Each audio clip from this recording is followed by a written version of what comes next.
Don't forget to like, subscribe, share, and comment, everybody. Ooh, it's going to be a spicy one today. Let's get with it. And I don't even know if I'll be able to stay on the whole time because I don't know if YouTube and Facebook and everything will let me because I'm going to be talking about some things that they probably will not like.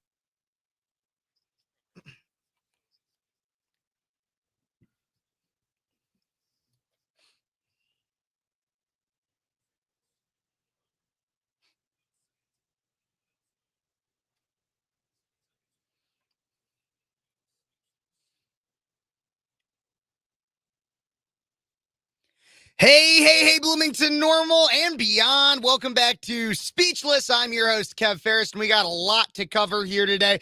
Oh, but I got to start off with my usual intro, everybody. We're going to start off talking about COVID.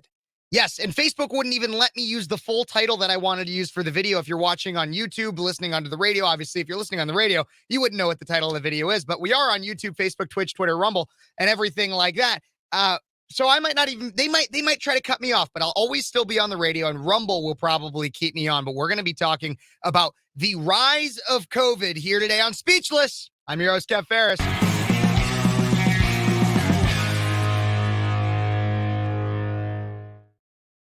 Okay, everybody, before we get into all that, I do want to give a big shout out to a sponsor of the show, Paul Garcia Productions. Paul Garcia Productions out of Central Illinois does amazing graphic video work for local businesses. If you want to help your business get more business and you're located out of Central Illinois, definitely check out Paul Garcia Productions today. Paul's a great guy. Got to get him back into studio sometime because he's a lot of fun to talk to, and I definitely want to more. But everybody, just like I said earlier, reminder, you can go check me out on Facebook, YouTube, Twitch, Twitter, or Rumble, Cities 92.9 Facebook, or look up Speechless on YouTube or Twitter or anything like that, and you can find me there. But let's get right on into it. Do not comply, everybody. COVID is coming back. And it's not really for the video title I tried to post everywhere, but Facebook would not let me, is COVID Part 2 Election Boogaloo. I don't know if you guys get the joke to the reference to that old movie, but I think it's insane what is currently going on. Because most Americans, I think, are actually starting to wake up. But let's lay out some of these stories first. So, Coming soon to a business new year, mask and vax mandates galore, and COVID Part 2 Election Boogaloo. Out of CBS, just this last week, Morris Brown College in Atlanta announced that the small liberal arts school is reinstating its mask mandate for 2 weeks. Citing COVID cases among students, as of Tuesday, the school required that all students and staff members wear masks, according to a statement from the college president. The college is also imposing restrictions on event sizes, including parties, and is resuming efforts to trace infections. They said, quote, "There will be no parties or large student events on campus for the next 2 weeks," the school said. The college is also asking students who test positive for COVID to isolate for at least 5 days to attend class virtually while in isolation. Okay. First off, so this is a small liberal arts school. I'm wondering, I go to Illinois State University, and I've been waiting to see if we'll get an email or anything about a potential mask mandate or anything like that. And we're gonna break down a lot more of this, but we're starting to see it. Why are we starting to hear rumblings of it now? Why now? Okay, well, we have a primary coming up just in 6-7 months, I believe. Maybe my math's wrong. Let me know in the comments or text or call in at 309-451-9299. You could always do that. But why are we starting to see this now? Because we have an election coming up, everybody. And what's the best way that we know last time that you can control the media narrative and distract everybody from possible corruption through the White House? A virus, a pandemic, for which they will continue to peddle. And we're seeing that now. But I think most Americans are fed up with it. But there are still people that are going to go along with it. So if your business, if your college, anywhere that you are around right now, if they start trying to put in business closures, mask mandates, vax mandates, testing requirements, anything like that, do not comply.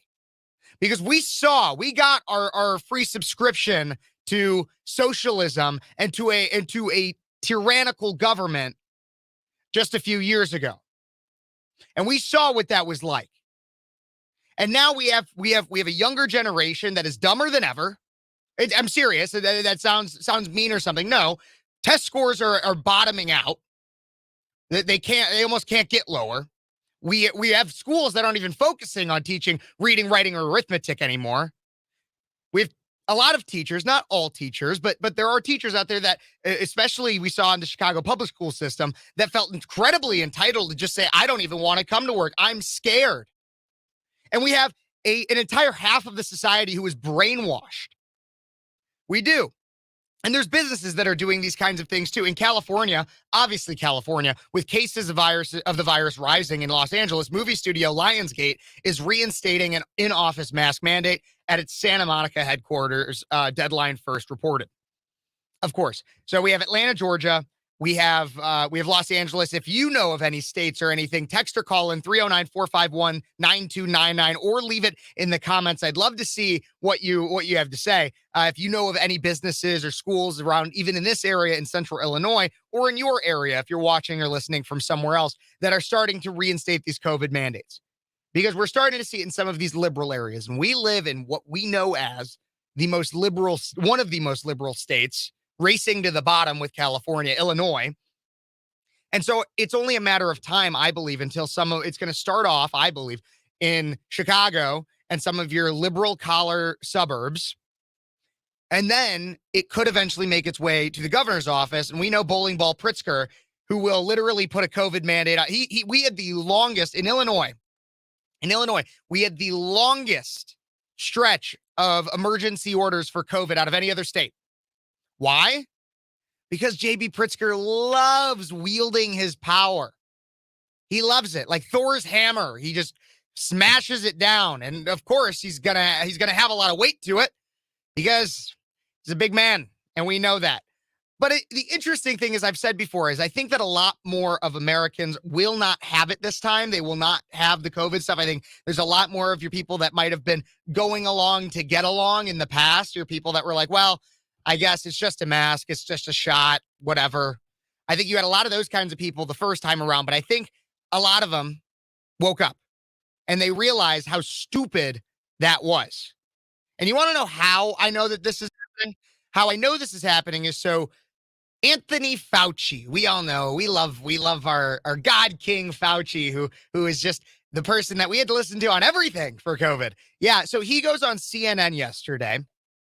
True story. CNN. And I never thought I'd be actually applauding CNN, but you just got to see what happened here. And it's a longer clip, so I might break it up a little bit. If you're on Facebook, YouTube, Twitch, Twitter, Rumble, you're going to be able to see the clip. If you're on the radio, obviously you're going to be able to hear it. But this is Anthony Fauci on CNN. Listen to what the host has to say to him. And if you're watching too, you'll see the host has some crazy eyes right now too, and that's hilarious. But just give it a listen if you're on the radio, give it a watch on here, and we'll talk about this. This is great. I would hope that if, in fact, we get to the point where the volume of cases is such and organizations like the CDC recommend, CDC doesn't mandate anything, recommends that people wear masks.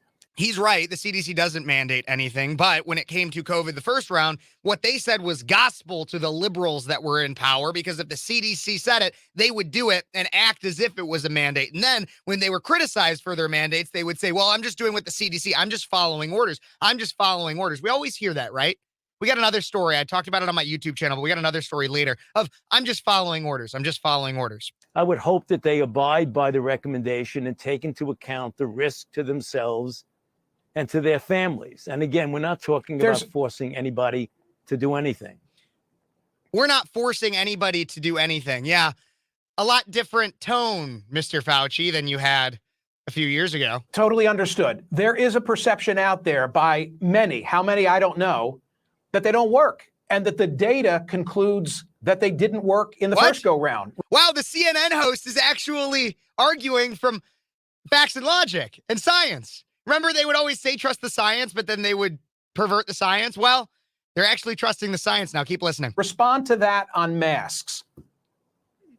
Yeah, well, that's not so. When you're talking about at the population level. Lies, Fauci. I know I keep cutting it off, but I just there's so much to break down in just these 2 minutes. But lies. Dr. Fauci is lying. Not that I'm surprised, but just pointing it out. That the data are less strong than knowing that if you look on a situation as an individual protecting themselves or protecting them from spreading it, there's no doubt that masks work. Different studies give different percentages of advantage of wearing it, But there's no doubt that the weight of the studies, and there have been many studies, indicate the benefit of wearing masks. Really? There's a bunch of studies that show the benefit, and it's on an individual level. I can't do a great Fauci voice. I probably shouldn't even try, but it's on an individual level. Idiot. Listen to this. Listen to what the CNN host pulls out to him. I'm going to refer to one of them. You've heard about it before. I heard about it from a number of radio callers. Brett Stevens in the Times talked about Cochrane. Put that on the screen.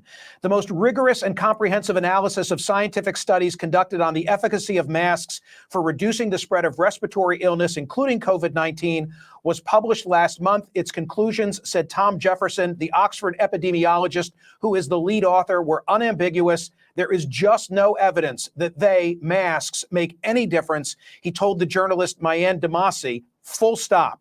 But wait, hold on. What about the N95 masks as opposed to the lower quality surgical or cloth masks? Makes no difference. None of it, he said. Well, what about the studies that initially persuaded policymakers to impose mask mandates? They were convinced by non-randomized studies, flawed observational studies.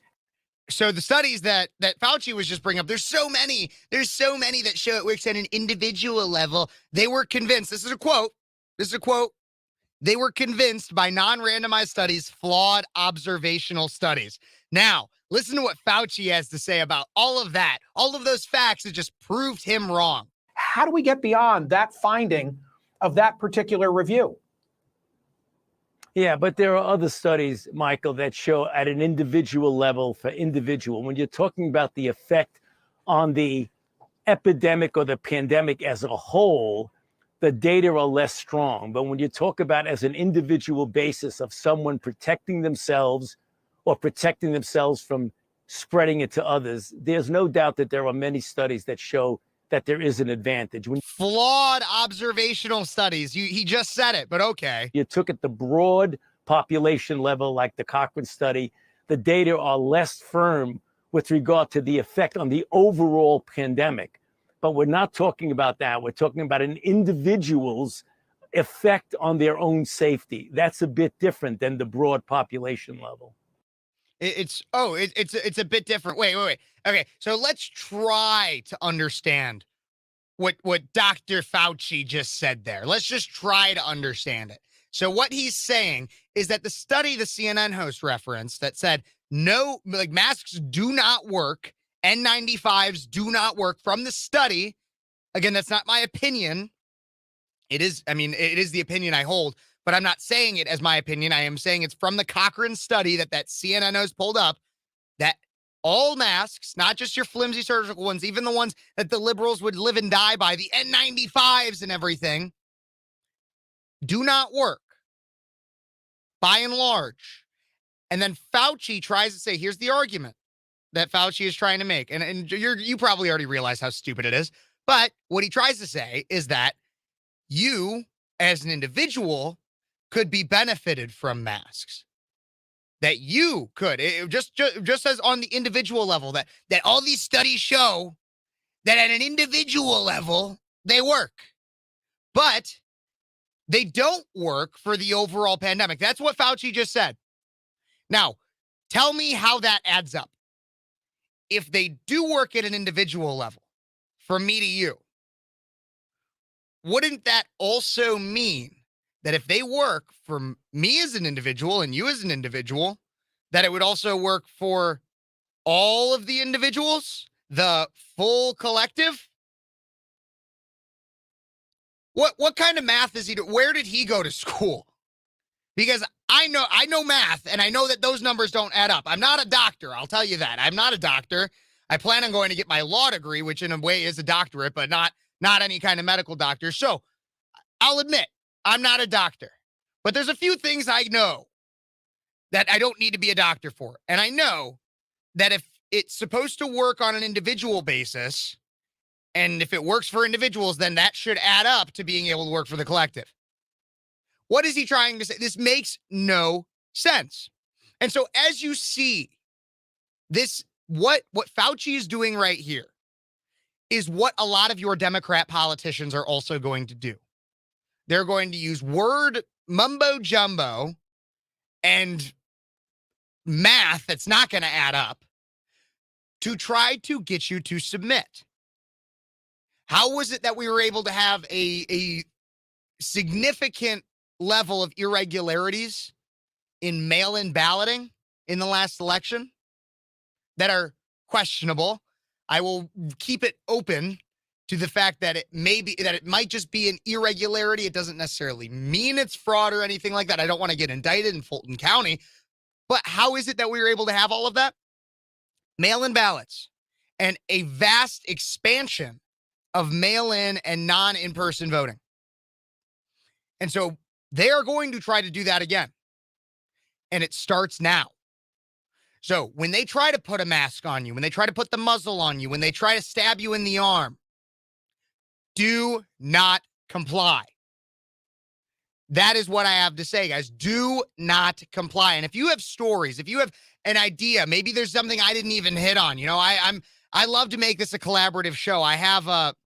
I'm looking at our comments here. We're on Facebook, Twitch, Twitter, YouTube, Rumble, all of that stuff. And I'd love to see what you guys have to say there. Is there anything I missed? You could also text or call in. I'd love for you to be a part of the show. Call in 309-451-9299 is that number. That number is 309-451-9299. I'd love to hear from you guys. And we got a lot of instances that we're going to talk about today of people that did not comply, and not just with COVID.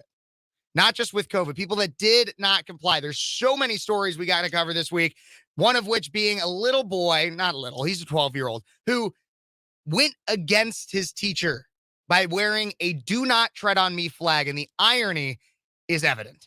Everybody, we're going to cover that and a lot more in the next few segments of Speechless. Stay tuned. Don't forget, again, you can text or call in at 309-451-9299. If you're watching on any of our social media platforms, don't forget to like, subscribe, and share. And if you're driving right now, but you get home and you want to see me in studio, you can go to those social media platforms, Facebook, YouTube, Twitch, Twitter, Rumble, all of those, and see me in studio and interact with me through there. But until then, we do have to take a break, listen to our sponsors, help them out because they are supporting this movement. And I can tell you, they will not comply either. Do not comply, everybody. We will be back with more Speechless on Cities 92.9, the news and talk of Bloomington Normal and beyond.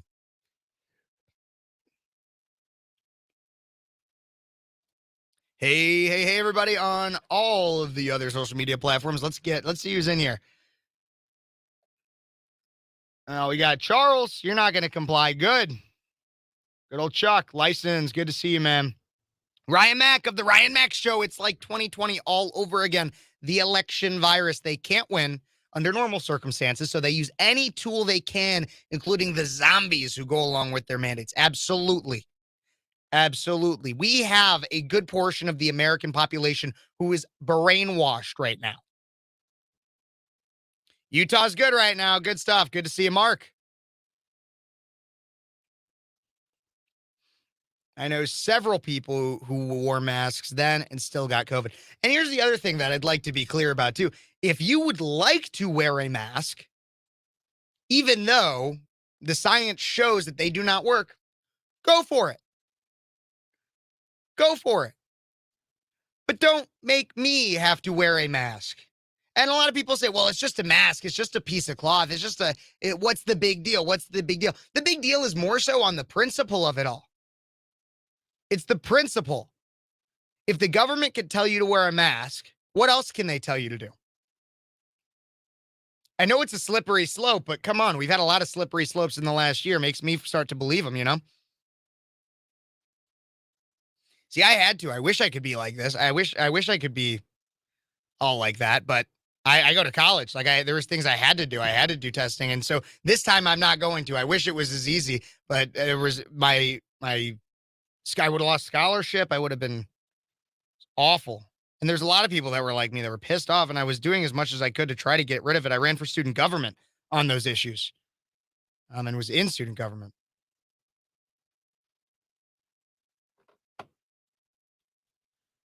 How can a large portion of our population willingly hand over their rights to an obviously corrupt and dishonest tyrannical government? What is wrong with people? Absolutely.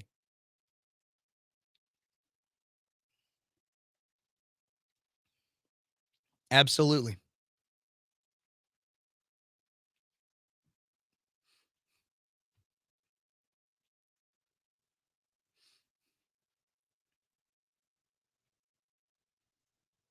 If you don't resist the mandates will persist. Exactly. You got the great slogans, man. You got them. And we're gonna do not comply. That is the theme of today's episode, everybody, because it's not just with the mandates and COVID and everything. That's the headline. But again, COVID's going to be used as a distraction. It's used as a distraction. Like literally, if you look at the laws that were passed in the COVID era, it's kind of crazy that that more people were not talking about the abundance of access to ballots that people had. Look, and I get it. I'm all for voting rights, legal voting rights. But we had laws that were passed. It was insane. Jim, great to see you. I got to come back here on the radio. Yeah, I'm gonna thrive, everybody. Everybody listening on the radio, you just heard that song. If you're on YouTube, sorry you couldn't hear it, but it's a great song called Thrive. It's by a great band called Miller Holler. You guys should go look them up. Thrive by Miller Holler. Oh, conservative band. Good guys that do that. Lead singer's Pat. I've had him on the show before. Real nice guy. But let's get back in everything we're talking about. Hey, everybody, if you're just tuning in, my name's Kev Phares on Speechless. I'm your host on Cities 92.9. I'm a 22-year-old college student. A conservative college student out of Central Illinois. I go to Illinois State University. I graduate in December, and I might talk fast, but don't worry. We're going to be able to digest it all here, and I'll repeat myself a bit too so we can get to the bottom of these stories. And the theme of today's show is do not comply, everybody. And if you have a story of how you are not complying, you can text or call in at 309-451-9299 is that number, 309-451-9299. I'd love to hear from you. Join in on the conversation. This show is not just about me. It's about all of us because all of us were made speechless during COVID, right? If you weren't made speechless just by the absolute horror that was people just giving away their rights like it was Halloween candy to the government.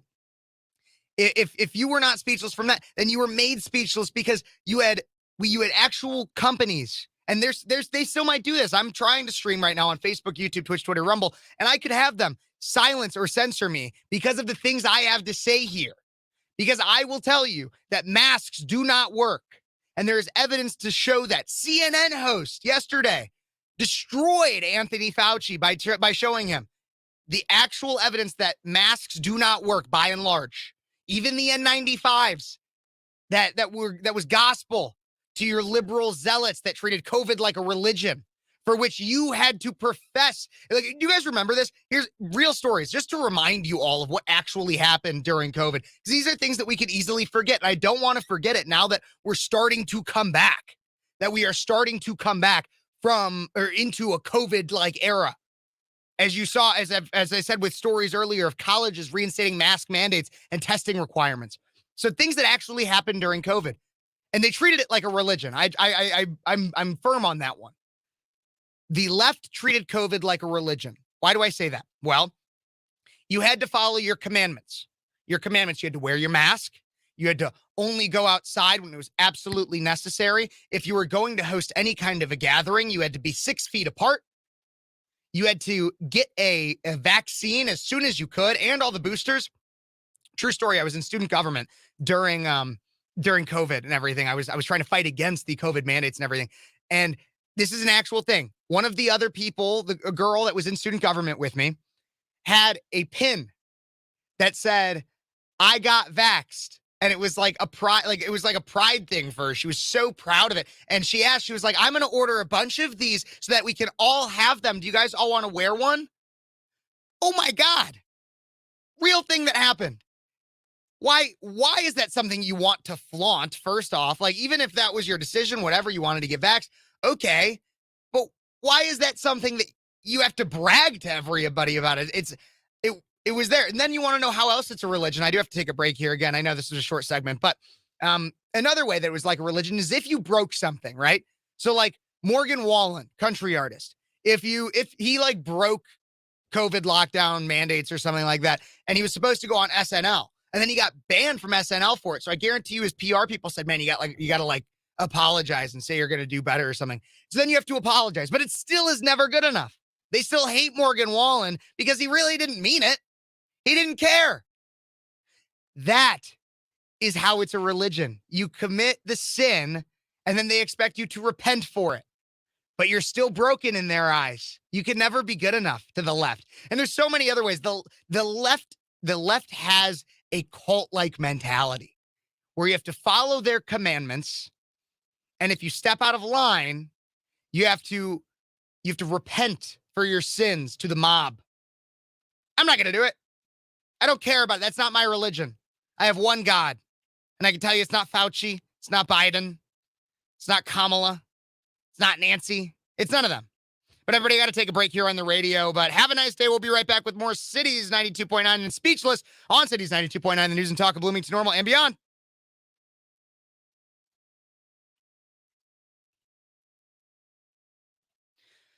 I said have a nice day because that was my bumper music. It just fit perfectly right there, right? Have a nice day.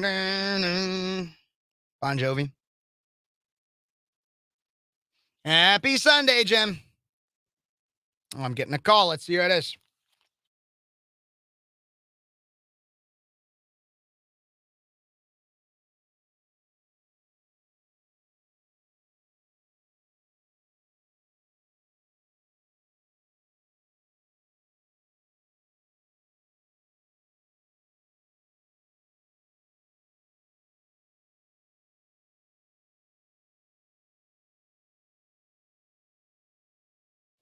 Oh, my good friend Andrea is on the line. And so we'll bring her on in the next segment.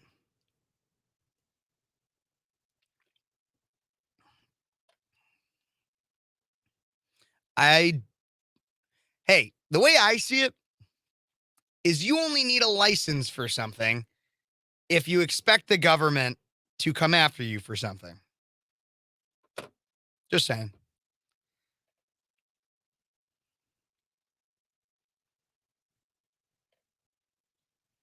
Thank you, Mark. I appreciate that a lot.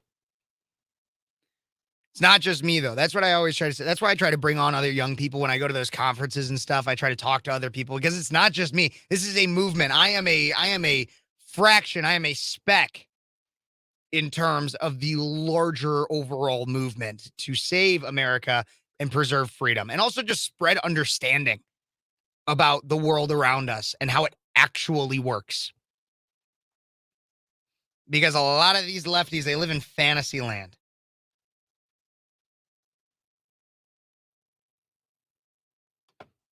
They live in fantasy land, man. I'm telling you.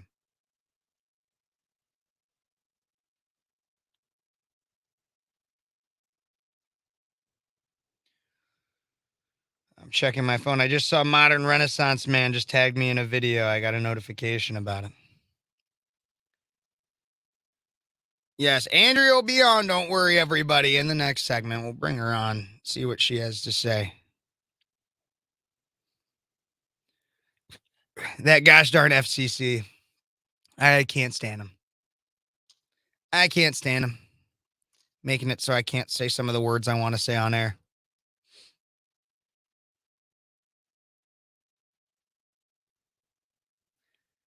Yep, this is kind of what I meant, license. When I said that when it comes to a license, that's ironic. Is hey, like if it's on your property and no one's gonna know and you're not sending out anything that anybody would know, who's gonna know?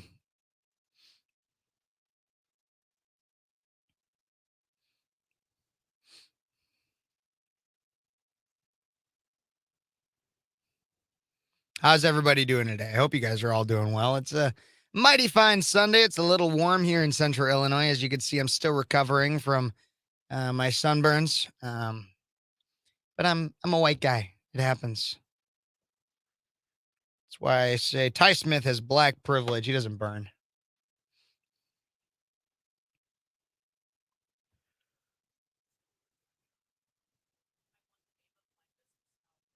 We'll be back here in about a minute.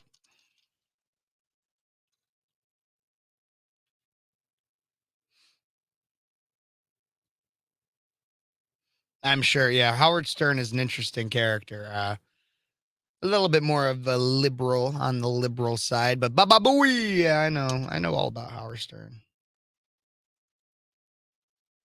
I've been using aloe like yesterday. If you saw me jumping in and out of Ty's stream, it was because I actually had a bottle of aloe vera in studio with me, and I just kept putting it all over, especially on my nose.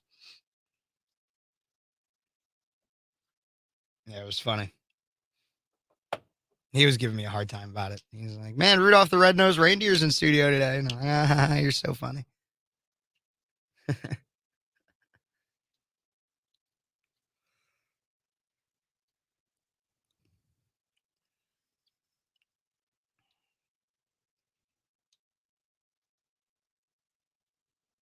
I need to take melatonin. Isn't that the stuff to help you sleep? That's what I thought. All right, I'm coming back here.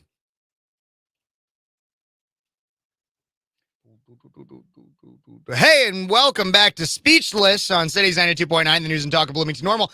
I am Kev Phares, your host, and if this is the first time you've ever tuned into me, I'm a 22-year-old conservative college student out of Central Illinois. So happy to be able to have a platform to talk to you guys. But as always, don't forget, you could text or call in at 309-451-9299 or interact with the show. We stream here now, thanks to Paul Garcia Productions, or significantly to Paul Garcia Productions. We stream here now on Facebook, YouTube, Twitch, Twitter, or Rumble. You can just look up Speechless with Kev. And that should pull up first thing on YouTube, at least. Speechless with Kev.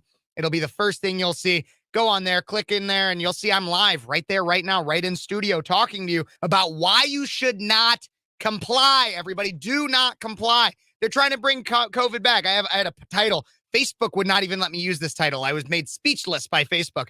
I tried to put on this title. I made it on YouTube and everything, but it's Do Not Comply, COVID Part 2, election Boogaloo, because we all know this is all tied together. But interestingly enough, it seems like a lot less people are going to comply. I covered in my first segment about how Dr. Fauci was talked to about on CNN about how there's the most rigorous study shows that by and large masks, including N95s, the ones everybody loved and swore by, even those do not really work.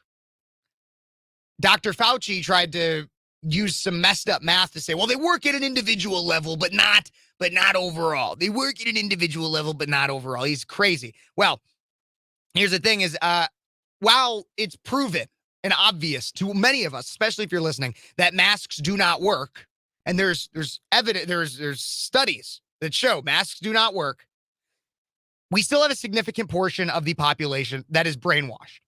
In a poll conducted by UChicago as of April 2022, that's the latest I could find in a study, 56% of Americans favor mandating the public to wear masks on planes, trains, and buses and other means of public transportation. Now, I'll tell you, the worst time in my life was flying on a plane and trying to get some sleep or shut-eye or anything with a mask on, and it was awful. But that means 56% of Americans believe that we should require it for public transportation. Now, there was a time where I kind of understood it when we were all trying to juggle the media narrative, but we have definitive answers now. We know masks do not work, which means that the media narrative that was being juggled, and when they pushed to you that you needed to wear a mask, that you were killing grandma if you didn't, brainwashed over half of the country. We have over half the country that does not actually know the true evidence, the true science, the science they told us to trust, that masks do not work. And I have one friend that I know will not comply, and I'm sure she's fired up today. Constant caller on the show. Andrea, you're on. I have one friend that I know. Hey, Kev. Can you turn down the background? I don't know if you did already, but. I got you. Awesome. Sorry about that. All good. How you doing? I'm doing great. I have Awesome. to tell you.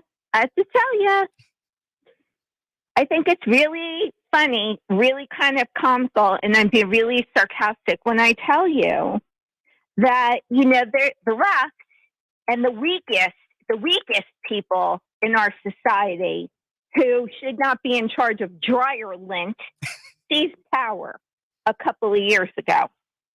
You know what I find very funny is that they'll actually call somebody a baby killer, a grandma killer, right? But the real grandma killers, like Cuomo in New York, Whitmer, yep, Governor Wolf, Rachel Levine, who played football with General Milley in high school, but had enough sense to pull his mother out of a nursing home and put her in an apartment before he sent everybody else's relatives to die there. The American people better realize what they took. the American people better realize they took away weddings. They took away people's life savings. People are losing their houses. People lost their jobs. People lost their businesses, everything that they worked for their whole entire lives. And then to top it all off, people lost their loved ones who died alone because of these psychopaths. Absolutely. And Anthony Fauci did the same thing during I was a teenager during the whole AIDS thing. He did the same thing during COVID that he did with AIDS. I can't even talk about how I feel about Anthony Fauci because you would never talk to me again. I'm going to tell everybody what the solution is. I want to hear it. I'm looking for it, Andrea. So what is the solution? This is the solution. I did it twice during the whole insanity. As soon as I saw the riots, I was like, nope. I went back to work. I took the mask off. I started living my life. This is how you do it. In the grocery store, I kind of got accosted by a cashier who rang my order through. I had no mask on, rang my order through, then refused to let me pay. She refused to let me pay. I'm like, listen, I've been in the store for a half hour. You just rang my food up. Just let me pay and I'm out. No. Because, she had a little bit of power. Yeah. She called the manager over. It got heated. Because, I'm not playing that game. So I called the sheriff. I filed the report. I went home, and this is how you do it. I didn't sue the grocery store. No. Nope. I sued the store manager, and I sued the cashier. You sued them. You actually went through with full lawsuits against them. Yep. Oh, both my of them. gosh. They Okay. had the regional managers come in. The regional manager, we have a misunderstanding. There were a lot of tears in the negotiating room. A lot of tears. Yeah. Because at that point, I was like, nope. You're expecting mercy now? You're delusional. Yeah. And you know what? When my boss tried to do the same exact thing, I served him. But we had a miscommunication. You don't go after the companies because they have big lawyers. They can afford it. Mm-hmm. You go after whoever is violating your rights. You go after them personally, and you put your foot all the way down on the accelerator. You don't let up. Don't let up. That's how you do it. I love that. I love that, Andrea. Thank you. It's anarchist calisthenics, Cav. Yep. You break rules every day to remind yourself you're not lorded over. Stay free, America. Do not comply. Do not comply at all. Thank you so much, Andrea, for that wonderful insight and your harrowing story, actually following through with a lawsuit against people who are trying to trample over your rights. Thank you so much for that. Okay, well, Andrea, thank you for joining me on Speechless. Anybody else who's interested in coming on and sharing a story, if you have anything like that, I was not expecting that. Andrea is a frequent caller here on Speechless, and I got to be honest, I had no idea she had gone through a full lawsuit for having her rights taken away or attempted to when she would not wear a mask in a grocery store. And once again, people they ask the question, well, what's the big deal? I get like moderates, liberals, people that just like don't really care that much. Apathetics are many of them. They'll be like, what's the big deal? It's just a mask, man. Like, just put it on. Well, there's a few things. First is I care about objective truth. And the objective truth, which again, the American people have been brainwashed, or many of them, not to believe, is that by and large, masks do not work. That's not just my opinion. That's not my opinion based on some made-up study. No. That's actually the opinion of a CNN host that destroyed Anthony Fauci yesterday. Brought up the Cochrane study that shows, by and large, masks do not work. Not the N95s, not your little surgical ones that your school bus driver handed to your kid 2 years ago. No, They do not work. And so first, why do I care? It's just a little mask because I care about the truth. And if we just start compromising the truth, then we'll have nothing anymore. This is why I stand up against people that say men can become women and women can become men. No, that is not how the world works. Because when you start doing that, eventually they'll hold a gun to your head and ask you to say 2 + 2 is 5. And I know that sounds like a slippery slope, but that's the second reason why I don't care that it's just a mask. It's not a big deal. It's because and I said this earlier in the show too, if they can force you to wear a mask, if they can force you to wear a mask, what's the next thing they're gonna force you to wear? Look, I hate to take it to the furthest extremes, and I'm not saying this is going to happen, but if they can force you to wear a mask, who's to say they can't force you to wear a yellow star? If you know what I'm referencing. Because you are part of a certain identity group. Or anything like that. If they can force you to wear a mask because it's, quote, for your health and safety, when we know that's not true. But if they can force you to do that, what else can the government force you to do? This is why I'm even against people who are like, oh, well, the government forces you to wear a seatbelt. I actually don't think you should be I don't think anybody over the age of 18 should be able to, or should be forced to wear a seatbelt. Now, do I think you're smart if you do wear a seatbelt? Yes. But I do not think the government should be able to force you to wear a seatbelt. They should not be able to force you because, again, if they can start imposing that on you in even public or even private spaces, but also public spaces for which you pay taxes to be in and to be a part of, then what else can they do? It's practically endless.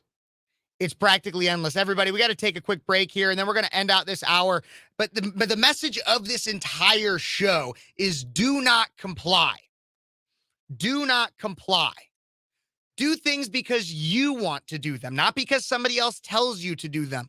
Do things because they're based on your research, sound research, real research, not because I said anything or because Fox News or CNN or MSNBS told you any of that.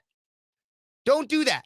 Do things because you want to do them. Do not comply. Do not blindly follow. That will get you nowhere. That will get you shut down businesses, the dumbing of America, low test scores for children, at-home school, low productivity levels, people living off the government's teat forever. That's what it'll get you. What am I referencing? The years of 2020 to basically 2022. Do not forget what happened. We're going to keep going with a lot more of this, everybody. God bless you. God bless America. We'll be right back with more Speechless on Cities 92.9, the news and talk of Bloomington Normal and beyond.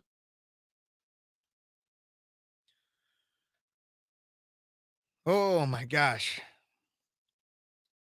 I'm fired up about this.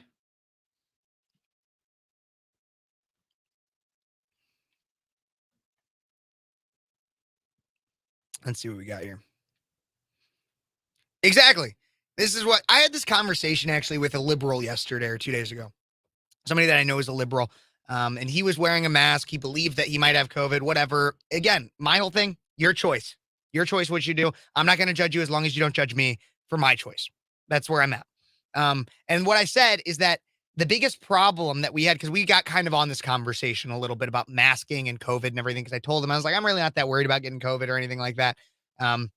He got tested. It wasn't COVID. But I told him, I'm like, I'm not really worried about anything like that. And like, I'm not really going to wear a mask. Like if I get sick, I get sick. I'll get better. I'm 22. I'm relatively healthy. Like I'm not too worried about it. And we actually agreed for the most part on the idea of that. The biggest problem in America was the American government trying to tell people what to do. I'm the kind of person where if you tell me I have to do something that would cause me even the most minor of inconvenience, and that I have to do it and I have no choice, I don't want to do it. I don't want to do it. If anything, I'm more motivated to not do it and to show you I'm not doing it. But had the American government said like, hey, we think these masks could help. Would you please wear them? I would have been like, okay, maybe. At least you asked nicely. That's not what the American government does. They never ask nicely for my taxes. They're never like, hey, can you like please help us fund a war that you're not a part of? I'm like, I'd rather not. Of course, Andrea. And anybody else can call in at 309-451-9299 is that number. 309-451-9299. I'll put your name up on the screen like I did for Andrea, and I'll let you have your time. Where is that? I had that number in my, here it is.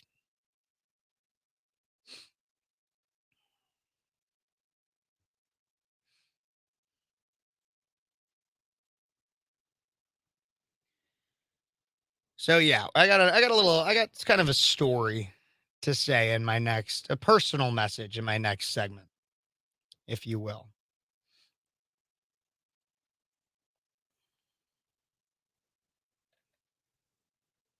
This is funny. Leftist argument for no jabs or masks. My body, my choice. You know it.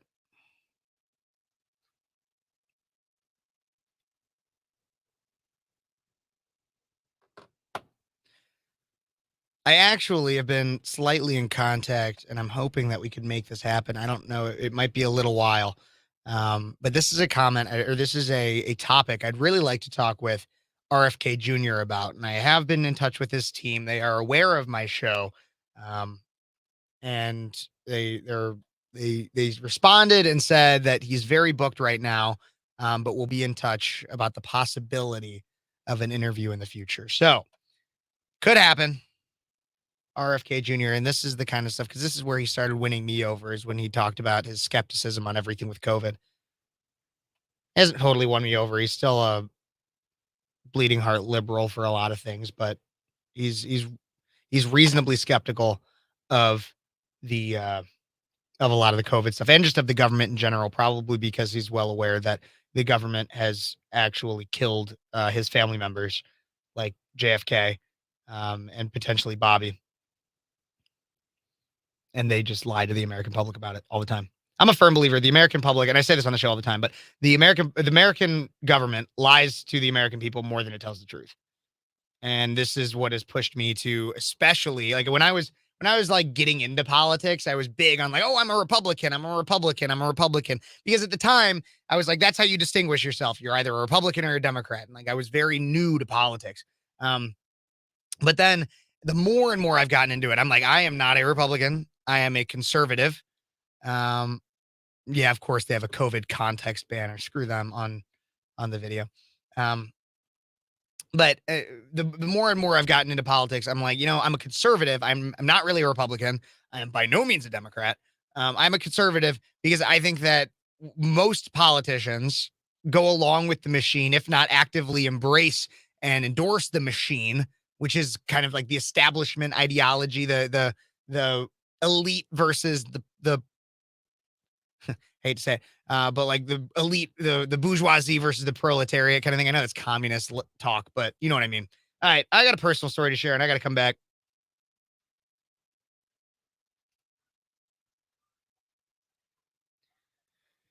And we are back with Speechless on Cities 92.9, the news and talk of Bloomington, Normal, and beyond. Everybody, God bless you. God bless America. And we are back. My name is Phares. I'm a 22-year-old conservative college student out of Central Illinois. Illinois State University, everybody, just got back into school about 2 weeks ago, and man, it's heating up. And now I'm worried because we got all these colleges and businesses around this country where COVID cases are rising, and they're saying, we're doing mask mandates and everything again. And I won't comply. And I've talked in this first hour about why I will not comply. I had Andrea call in and tell why she's not complying. In fact, she actually went through a lawsuit during the first round of COVID before this next COVID part 2 election Boogaloo. But she talked about how she went through a full lawsuit against her grocery store for them trying to force her to wear a mask. And God bless her for that. Everybody needs to have the balls Andrea has, pun intended. So I want to give a quick little story here, because when it comes to not complying and standing up for yourself, these are the kinds of things I talk about, and I talk about them a lot with people my age, because I think it's something that's drastically lost. I watched I was thinking about this a lot because I watched Dave Portnoy, who's the founder of Barstool Sports, went on Tucker Carlson on Twitter or on X this last week, and he talked. I did a reaction video on my YouTube about it. You can go watch that. But we talked about how at his company, when another company bought it out, they started doing these things called narc cards. So like if you had a problem with somebody, if somebody said something that you thought was offensive, anything like that, you could write it down and it would like go to HR and they'd go through all these proceedings and everything. And I think that's crap. I think if you have a problem with somebody, you have to talk to them about it. You have to have a personal conversation with them and say, hey, this is my problem. Let's have this conversation. And I think that's super important. Now, I want to make a personal story in here because when it comes to that, that builds into an idea of self-advocacy. If you have a problem with somebody, talk to them about it. If you think somebody did something well, talk to them about it. We should not be living in a world simply always behind our phones or behind a screen, anything like that. And when you have an issue in your life, you are the one that can change it. That's the most important thing. I've been reflecting a lot recently. About 5 months ago, a little less than that, back in May. I was at a place in my life where I had significant, piss poor self-image. I would look in the mirror and I hated what I saw. I was almost 200 pounds and standing at 5'7". It made me look fat and overweight. I hated it. Since then, today, I am 35 pounds smaller and I feel so much better. I looked in the mirror today and I was happy with what I saw for one of the first times in a long time. And now, why do I say that? I'm not bragging. I'm not like, yeah, okay, if you want to give me a clap, if you want to text or call in and say congrats on losing the weight, I'd love that. You'd be really nice. But it's not about that. It's not about that. I saw an issue in my life and I changed it. You can do the exact same. Whatever you're, and I'm not going to say I'm perfect. I'm making mistakes along the way. I'll admit I still drink a little too much. I'll admit that. I'm a college kid. I like it. I indulge. I have areas in my life where I fail, and I'm working on those. But my point being is that whatever you are going through right now, you have the ability to change. No one else is going to stand in and make you work out or make you eat less or make you eat better. If losing weight is yours or anything, whatever is applicable to you, no one else is going to step in and do it for you. So whatever you're putting off, whatever is mentally challenging in your mind, whatever makes you look in the mirror and make you feel not good, metaphorically speaking, or maybe literally, you have the power to change that. I'm a 22-year-old college kid. And I know this, but you have people that are living off the government, complaining that life isn't fair, saying it's everybody else's fault, when the person whose fault it is the person who's sitting on their GD butt right now, not doing anything about it. And so if whatever is going on in your life, I'm serious, whatever is going on in your life, whatever that may be, if you want to call in and talk about it, we can. You have the power to change it. And I'm so mad at a lot of people in my generation who I see that sit around and complain and say it's everybody else's fault. No, 99% of your problems are your fault. But 99% of your problems you can solve starting today with a change in mindset. At a minimum, a change in mindset. And then a change in actions. But it starts with a thought. And that thought's got to be, whether it's like mine, where it's I look in the mirror and I feel like crap. And then I turn that into actions. I walk to work. I ate less. I ate better. When I drink soda, when I don't drink my calories anymore, I drink Coke Zero now instead of Coke.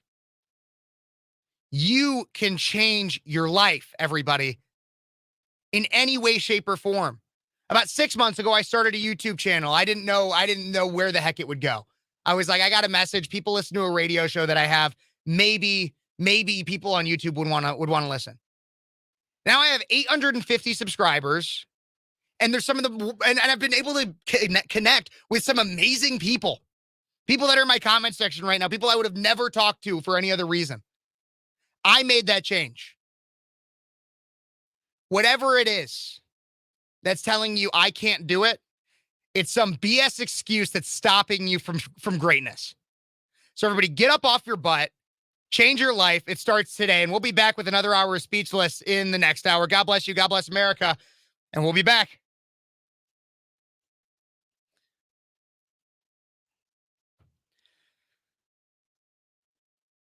I'm starting to sound like an anarchist.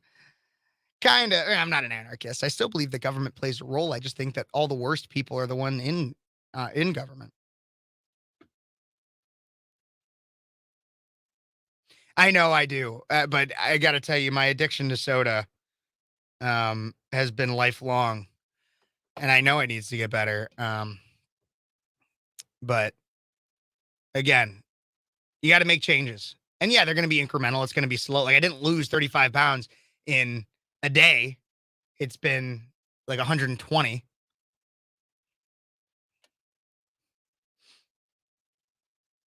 And so I know there's other things I got to do. Again, like I said, I'm not perfect. I'm not claiming to be the peak physical health fitness expert. I did what I thought would work for me. Exactly. This is absolutely true. I felt like the Pillsbury Doughboy. Yeah, I'm down to like 160, 165 is where I hover in between now. But again, Coke Zero, zero sugar. It's a starting place. I'm starting to drink a lot more water too. I need to get more water bottles.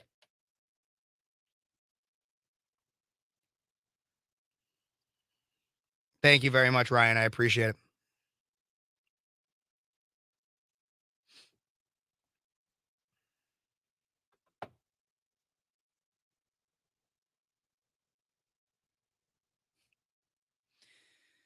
I wonder this too. Common sense is no longer the irony in the phrasing of common sense is hilarious to me because it's not common anymore. It's rare sense. We got rare sense, not common sense, or uncommon sense is what it really is now. Same ideas, just less people knowing them. You're quite kind, DG.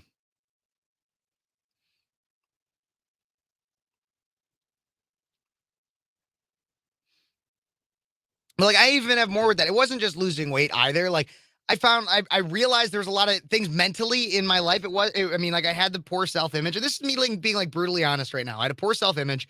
And I did something about it physically. It was also a lot of mental blocks. I had a lot of things in my head that I was not coping with. Deaths in my life, breakups, heartbreak. I had a lot of that, and I wasn't coping with it. I was just finding different avenues to distract myself. And I had tried therapy in the past, was not my thing, not a big fan. But I started, and I'm still trying to get better at it. I started coming back to God a little bit, not a little bit through church, but a lot more in private prayer, private practice of religion, um, because I'm not like as traditional on some of those things. Um, but I'm starting to come back to God. That's been helping with my mental health a lot more recently, as well as I've been writing music and I've been getting a lot more into my music and finding those outlets. Because I'll tell you, I'm passionate about politics. I'm never going to stop this. I believe that I can influence change in America through my voice. But it is a depressing, a profoundly depressing thing to be a part of. Because the more I've gotten into it, um, the more I've realized that it's not this fun thing. Like when I'm like 15, 16, it's sold to you as politics is this fun thing that's like, oh my God, it's like a competition. It's like sports. And then you get older and you realize, man, the sports like competition is all a facade. It's theater. What it really is you got a bunch of super wealthy people that are controlling everything. And they'll pretend like they're fighting on both sides. But really all they're doing is collecting the money from you and me, and mainly from stupid people. And when I say stupid people, I'm not saying that they couldn't become smarter or anything. It's just people that don't realize what's going on, that don't realize that everything that they might be fighting about or everything around them, a lot of it is a facade when it comes to political issues. Everyone's a pawn in a game. If you're pro-life or pro-choice, that issue is never going to be solved. I'm very pro-life personally, I know, and even in my politics and everything. But that issue is never going to be solved. You know how much money flows from lobbyists to politicians for pro-life and pro-choice causes? They don't care. Many of them, some of them do, but many of them don't care about the lives lost through an abortion. Obviously, the pro-choice ones don't, but the pro-choice ones, they don't care about women. It's not about women's rights to them or anything like that. A lot of them, some of them it is, but a lot of them, it's not genuine. It's about, hey, how am I going to be able to keep my power and thus also keep a cash flow? That's what it's about to them.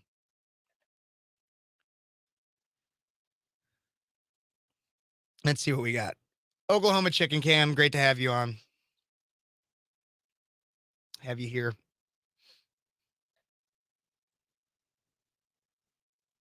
I'll have to check this out.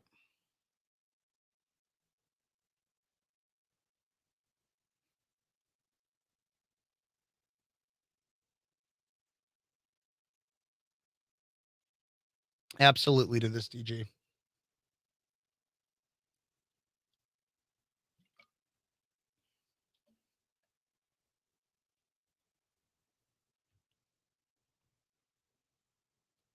But yeah, so politics is super depressing. And so I recommend for anybody who you might live and a lot of what you believe in your downtime is like watching my videos or anybody's political videos. I can understand like for Mark, he says it gives him hope. And I love that. And I love I can be that I can be that outlet for you. But try at least like one day a week to just like turn it off. That's been like some of the most relaxing things for me. And like again, I love what I do here. I love doing this show. I love all of it.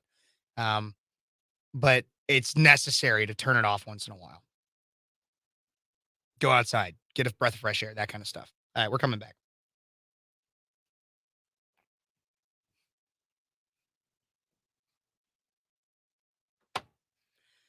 Hey, Bloomington Normal. Welcome back to Speechless on Cities 92.9, the news and talk of Bloomington Normal and beyond. I'm your host, Kev Phares, 22-year-old conservative, college student out of Central Illinois, student at Illinois State University, double majoring in marketing and political science, and loving to talk to you guys every Sunday from 3 to 5 p.m. right after the DPB show. We have amazing talent here at Cities 92.9. But the thing is you might be listening on your radio or on your app, and that's amazing, and I love to hear it. But you could also be interacting with me on Facebook, Twitch, Twitter, YouTube, or Rumble, and be interacting not only with me, but with a community. I have many people that follow me, especially on YouTube, at Speechless with Kev Phares. You can go check it out there. Just look up Speechless with Kev. First thing that comes up, subscribe to the channel and meet some amazing people. My good buddy Mark, I got OCD in there, DG, a lot of people that are just great to talk to and great to bounce ideas off. But I don't know if you guys heard at the end of my last segment in the last hour, I kind of really got in on things that were going on personally in my life. And I only bring that stuff up again. It's like I've gone through some weight loss recently, and I've been trying to find myself a lot. And I'm 22, you guys know, and I'm about to graduate. I don't know if you've ever been in that situation. There's kind of an existential crisis that can kind of come up. Like, where am I actually supposed to go? I got all this life to live, and what am I supposed to do with it? And so I've been going through a lot of that. And so I was kind of talking about how one of my biggest realizations is the fact that you can change anything in your life today. It starts with a change in mindset and then putting that mindset to actions. And you can do that today. But I also want to be clear here too, when it comes to a lot of things, is because a lot of people listen to me for politics and stuff. And that was more of like a motivational speech ish. I don't know. Just honestly, it was just me rambling about things I've learned recently. But what I really want to point out is to learn how to turn things off. And when I say it, not like turn off a feeling or anything like that. No, like turn me off. Not right now, please. I appreciate that you're listening to me. But like turn politics off a day a week. Turn your notifications off. Turn the news off. Turn it off. Go check out some of the businesses that help with Cities 92.9, but just turn it off because it is infuriating and it's so easy to get so enveloped in all of that. You become, and here's the thing, this is a controversial wording, but it's true, is you become a slave to the thoughts and ideas that will consume you that don't necessarily actually affect your day-to-day. Look, they're important to talk about. A huge one that's been really big in the news, obviously, recently, is the idea of transgender ideology. The objective truth that men cannot become women and women cannot become men, and we need to stand up for that. But if that's all you're thinking about, well, how much, I question, and maybe for some people it's different, but how much does that actually affect you on your day-to-day? How much? Exactly. That silence right there answers your question. How much? Usually not as that much. And so while it's good, it's conversation we need to have and it needs to be talked about. But if you allow that to consume you, then you are not free. You are not in a state of freedom. And we live in a free country and it's amazing, but freedom comes with responsibility. And if you want to be truly free, you need to be able to say when. You know, when you're at Olive Garden and they're putting the Parmesan on and they're saying, tell me when, you need to know when to say when. For the news, the things that infuriate you, the things that it's good to get riled up about, that we need to be riled up, that deserve to be riled up about, but we can't always be riled up. If we're always riled up and you can't turn it off for a day, my day's usually Saturdays. Saturdays, I try to turn almost everything off. It's the day before my show. It's the end of my week. It's a good day to just say, okay, here's a day I'm going to get things done. I'm going to do my laundry. I'm going to clean my apartment, everything like that. Learn to turn it off. But not right now. I appreciate that you guys are listening right now. But I just wanted to make that clear. Something else that's been turned off recently has been Mitch McConnell. I don't know if you guys heard, but he froze up again. And so I'm going to play this video. And I know that was like an awful transition. And but here's the thing is I don't promise good transitions. I promise good content. And that's what I bring here. So everybody, if you're just tuning in, you're listening to Speechless on Cities 92.9, the news and talk of Bloomington Normal and beyond. You can be checking us out on Facebook, Twitch, Twitter, YouTube, and Rumble. And I really would appreciate if you're checking me out on any of those, that you like the video, subscribe to the channel, leave me a comment, let me know what you're thinking, and share the video with your friends. Everybody, if everybody who is watching right now, if everybody was listening, shared this video with one person, then it would grow exponentially.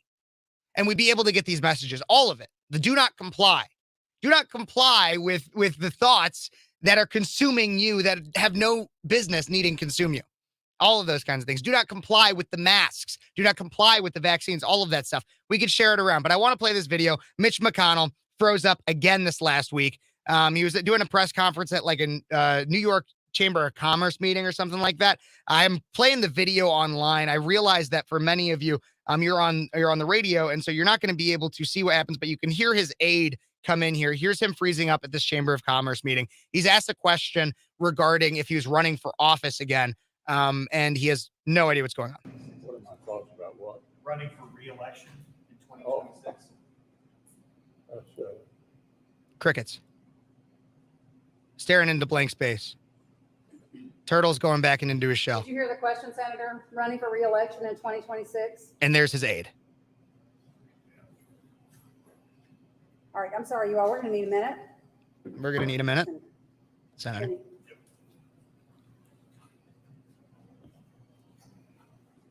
And he's like gripping tight onto the podium.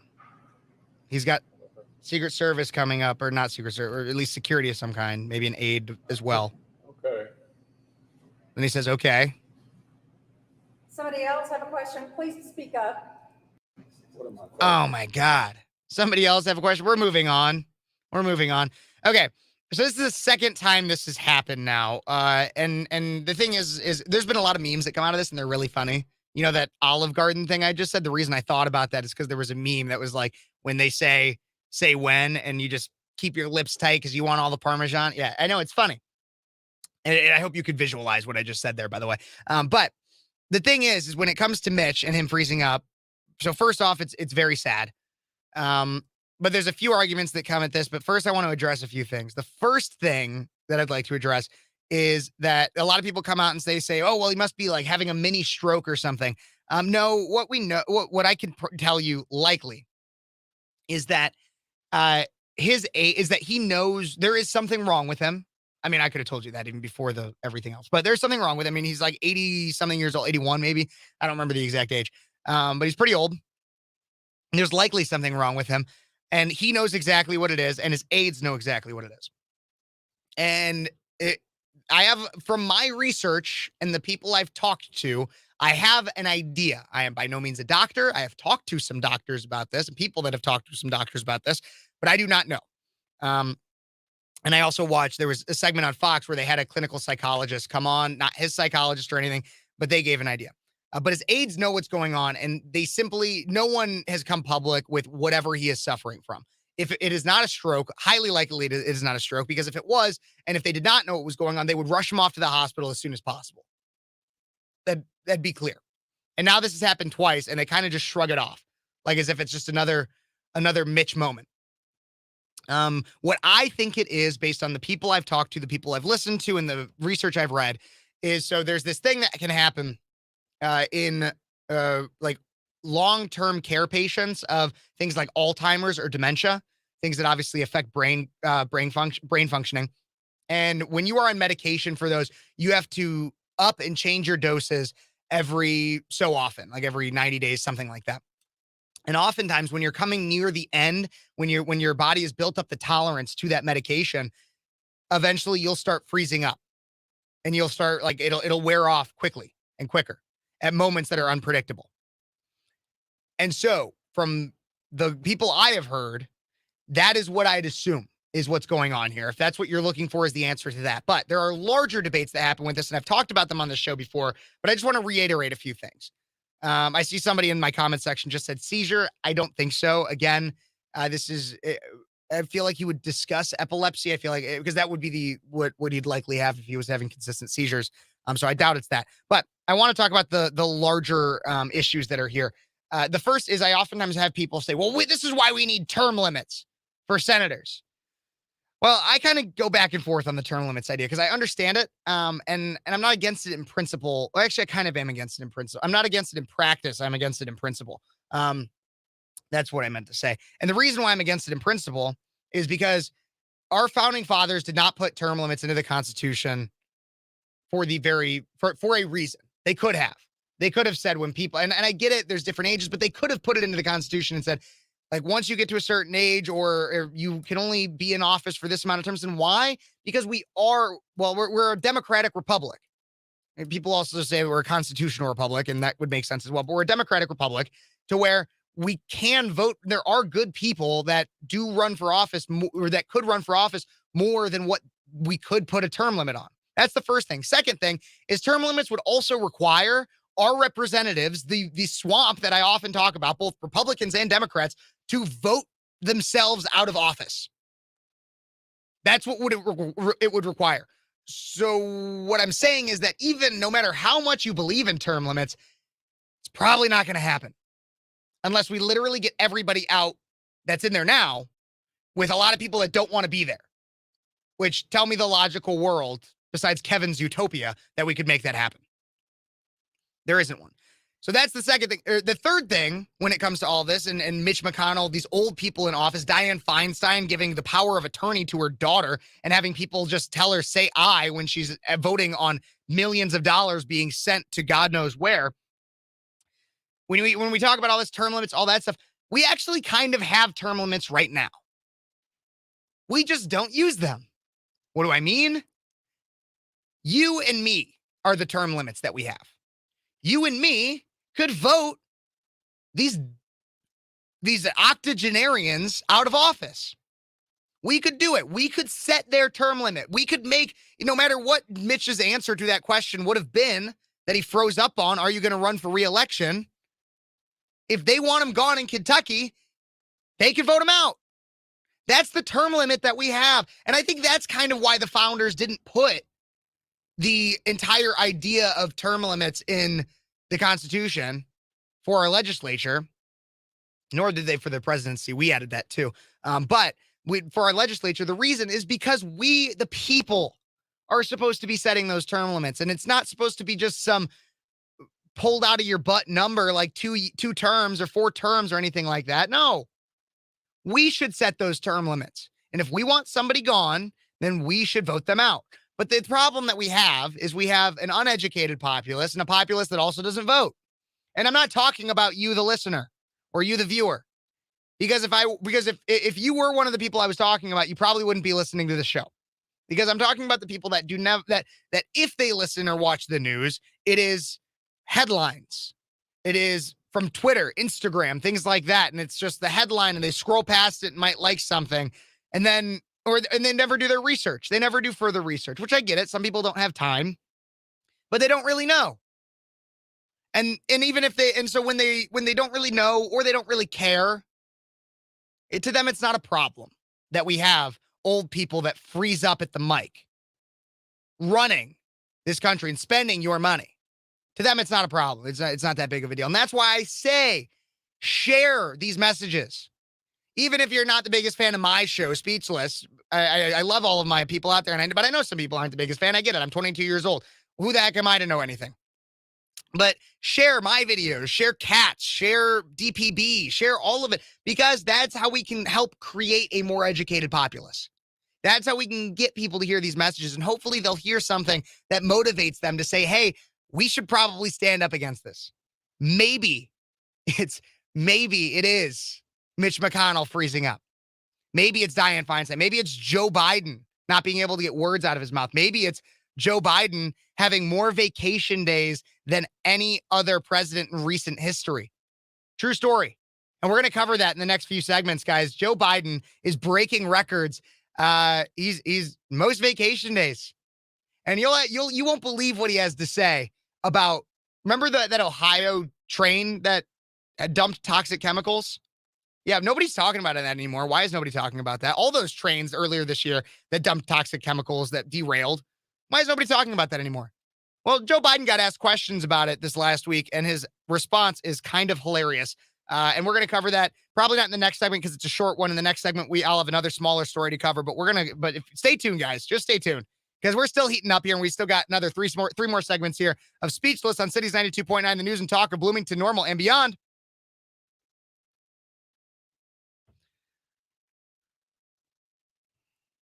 Okay, let's see what we got going on here.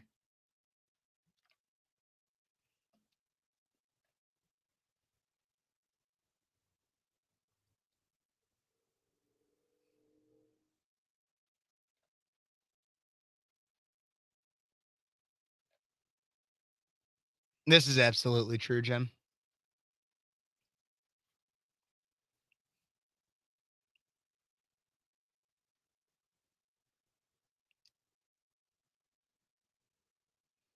Absolutely, Mark. And thank you for your service.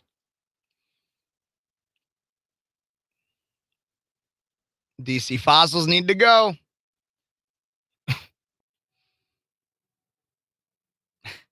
This is kind of true. Oklahoma chicken can. Not to mention the fact that just the majority of the age breakdown of Congress and Senate does not accurately represent the average age of Americans. The average age of like a senator is like in late 50s, early 60s, I believe. Maybe even closer to 70s. I don't remember, but I know it's between 50 and 70, which I know is big, but the average age of an American is less than 50. And the average age of a senator and I believe a congressman is both in between 50 and 70.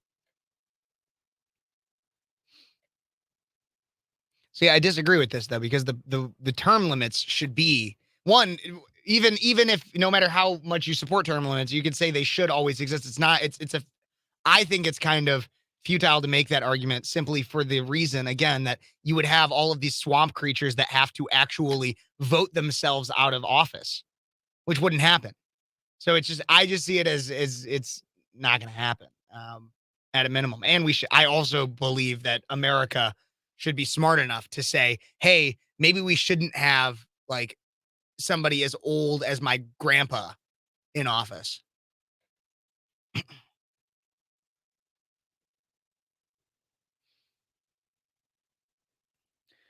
Their idea behind not adding was that it was supposed to be an exhausting, grueling term that they would get tired of and go back home to work. They didn't estimate the power and greed would ensue and entrench them, but no one should be in office for 40 years. That's insane. Absolutely. 100% agree.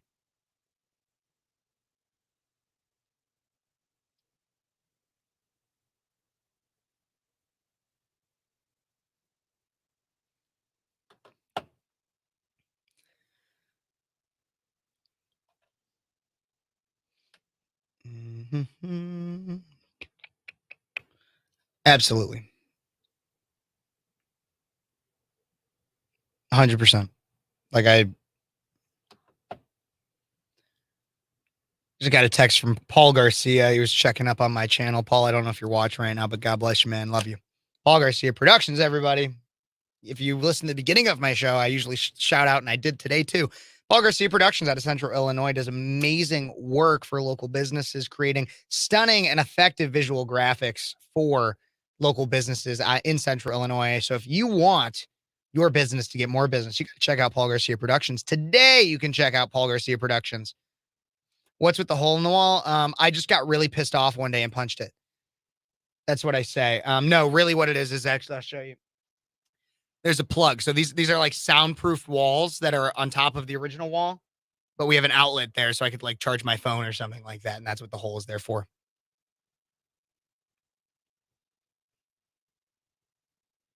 Okay, we're coming back.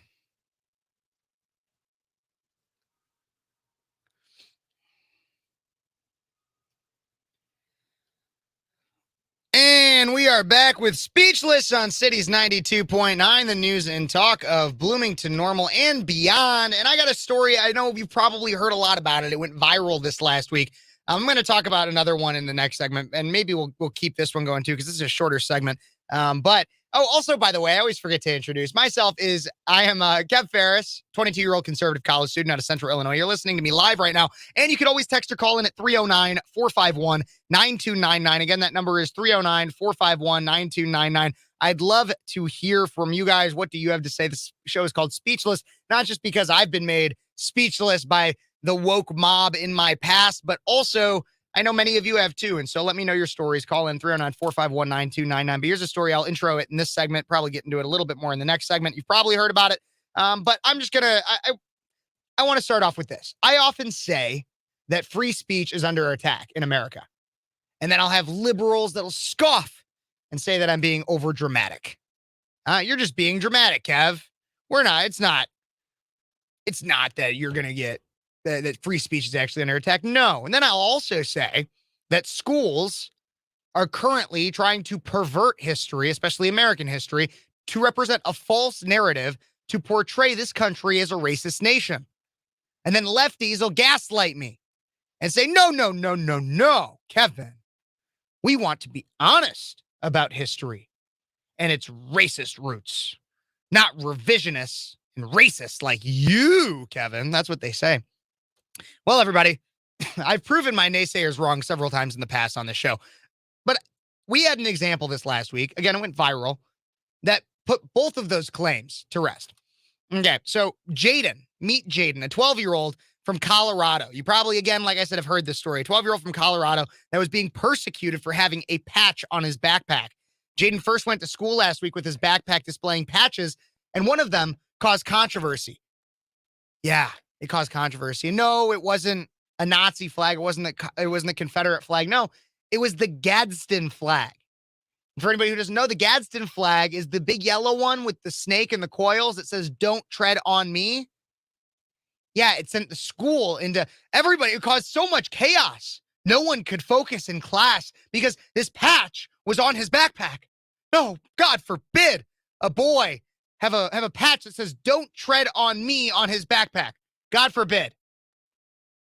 His school administrators consulted with the Harrison School District 2 administrators, so the entire district administrators who directed the charter school to inform the students' parents that the patches were not permitted under its policy, the policy that could never actually be named or pointed out, the email said. But on Monday, the student returned Jaden to the school with the patches still visible, which prompted administrators to pull him from class and have the meeting with his parents. And I've played the meeting on my YouTube channel. I know Ty Smith played it on his show yesterday, so I won't play the whole thing, but I do just have to play at least the beginning of it. I hope I don't get cut off by me having to go to a break or anything. But I do have at least the beginning of the meeting right here. And you just got to hear what the administrator says. It's like a 3-minute video that they got of this. God bless the mom. She stood up for the kid, but just listen to a little bit of what the administrator had to say to the mom. Thank you. Do they know what the Gadsden flag is? That it's a historical flag? So the reason that they do not want the flag, the reason we do not want the flag displayed is due to its origins with The Revolutionary slavery and slave trade. That is Whoa. The origins of slavery and the slave trade. That's the reasoning behind them not displayed. The Gadsden flag. The "Don't tread on me." Yeah, she won't even say the real name of it. The "Don't tread on me." Which is the Gadsden flag. Okay, so he's what's going to happen if he doesn't take it off? He is able to go. I was actually just telling him, like, And then she goes in. It's all about we just need him to go to class. Like, we just want him to be in class. We just care so much about his schooling. That's what it's about. Yeah, they'll let him have the pride flags all over schools, but God forbid you have a "Don't tread on me" flag on your backpack. God forbid. This is what I say. Schools are no longer about teaching your kids reading, writing, and arithmetic. Schools are now indoctrination factories where they want to create a bunch of dumb little people that are easily sheep to whatever authority says to them. Does nobody else see the irony in the fact that this school, public school, is trying to take away this kid's "Don't Tread on Me" patch. The irony is not lost unto me, and if you don't see it, then you're part of the problem. Everybody, we got to take a break here, but we'll be right back with more Speechless on Cities 92.9, the news and talk of Bloomington Normal and beyond. Stay tuned. There's more to break down with this. And also, how many vacation days has Joe Biden taken? We're going to talk about that too in the next segment. Be right back.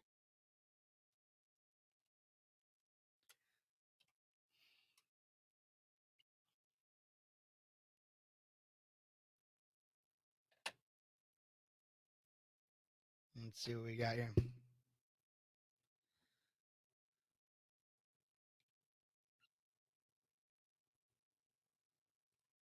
This is exactly what I'm getting at, Raj. Absolutely.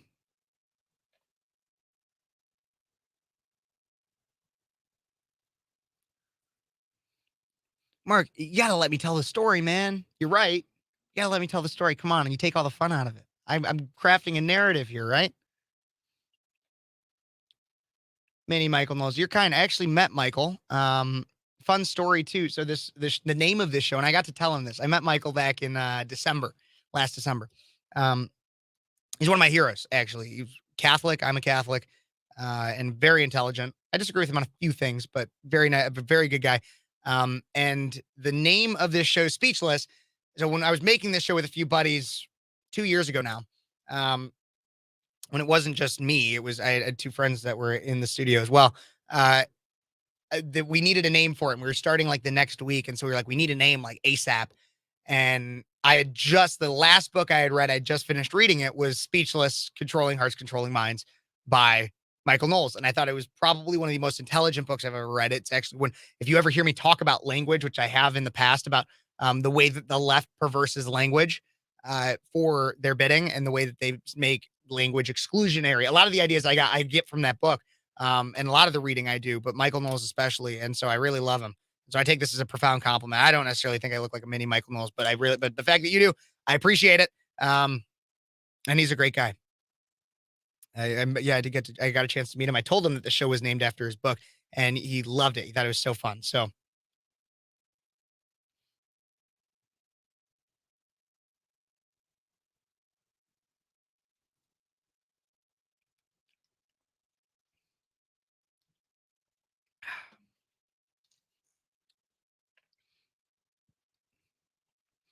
I don't love doing this, but I just want to shout it out because I have people that watch my show, and they critique me and tell me things that I'm supposed to do as like a rising YouTuber, which I've never been a big social media person. Always hated social media. I think it's dumb. And I think it's part of the dumbing down of America. But it's one of the only ways to get a message out there to a large audience. And so that's why and YouTube I went to, because a lot of times people who watch YouTube, I think, are YouTube, Rumble, and people those ones are the main ones that I'm on, because a lot of times those people are more in tune with long form content. I am not a short form content person. I think things like TikTok are the reason a lot of people are really dumb. And so that's why I'm like, okay, let's do YouTube and stuff like that. But anyways, what I'm saying is I have people that watch and like tell me how to be better and how to advance my goals, I guess, when it comes to all this. And so if you are interested and you want to support the show more than just through subscribing, liking, and everything like that, I have my Cash App and my Venmo down there. They scroll around. And I'd really appreciate it. You could also send a super chat through YouTube or something, but I will tell you, while I do appreciate it and it's still very kind, YouTube takes like half of it. I just dropped my pen there. But if you're interested in supporting the show, by no means should you feel obligated to. Money, anything that is sent there goes to upgrading equipment, and also helping me so I'm going to try to make a studio, or not like necessarily as nice as this one, but a ability to record like through my apartment that's more, and also get content or equipment so I can go on the road, and do content from like protests, college campuses, things like that. So if you're interested in supporting any of that and those goals, then feel free to check out the Cash App or the Venmo below. I'd appreciate it. I'm going to pick up this pen.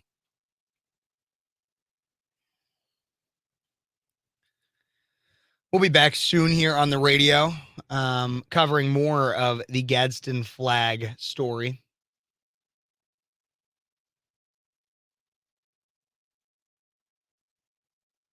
Absolutely. I appreciate that.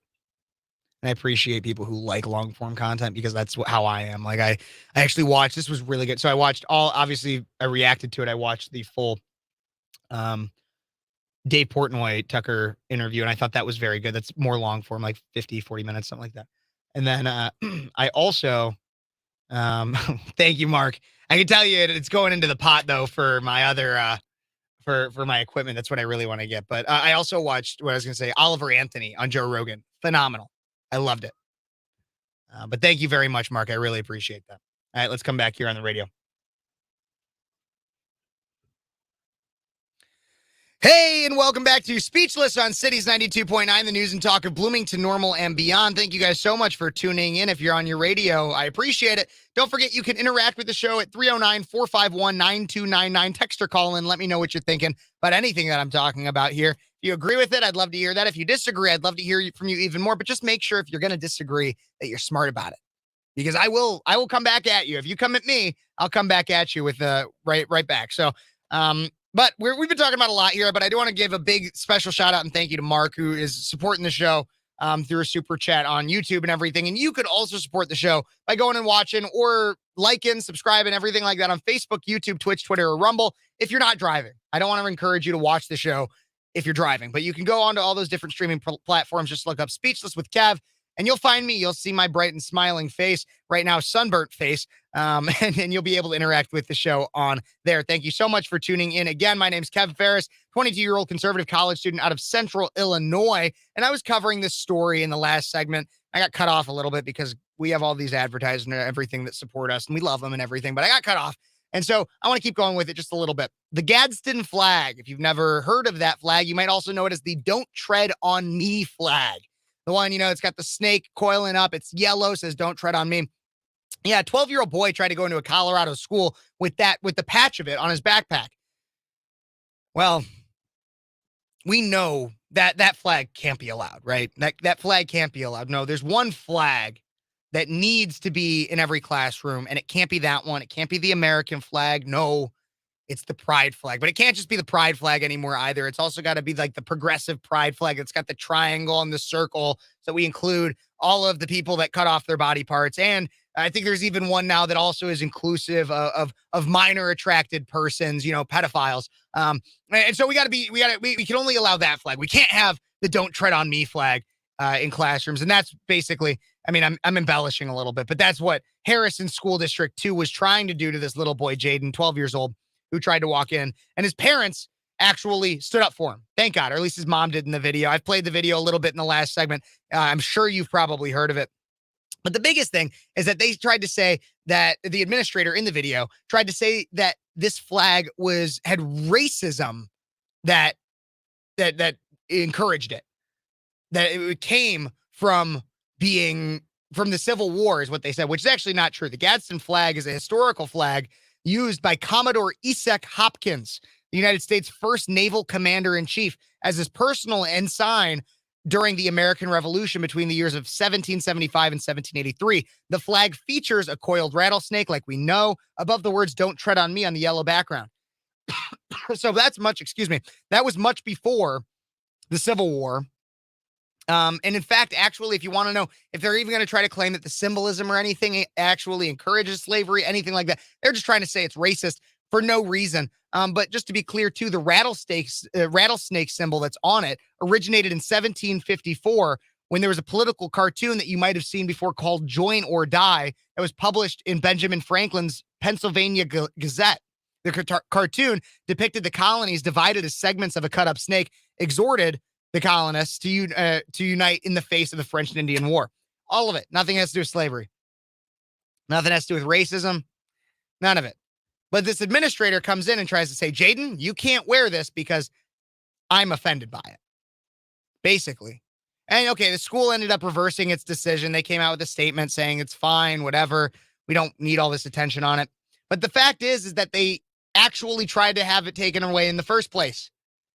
When no matter what you agree with or disagree with, you don't have the right to regulate speech very much in a public school. What do I mean by this? Let's look at the historical context. There's a landmark decision by the Supreme Court in 1969 called Tinker v. Des Moines. I actually love I think this Supreme Court case is probably one of the best ones out there. This is out of Oyez, which Oyez is a great actual tool. If you want to look up Supreme Court cases, they help summarize it and everything, put it into words better than even I could. So out of Oyez, in December 1965, a group of students in Des Moines, Iowa, held a meeting in the home of a 16-year-old Christopher Eckhart to plan a public showing of their support for a truce in the Vietnam War. They decided to wear black armbands throughout the holiday season and to fast on December 16th and New Year's Eve. The principals of the Des Moines school learned of the plan and met on December 14th, so 2 days before the fast, to create a policy that stated that any student wearing an armband would be asked to remove it.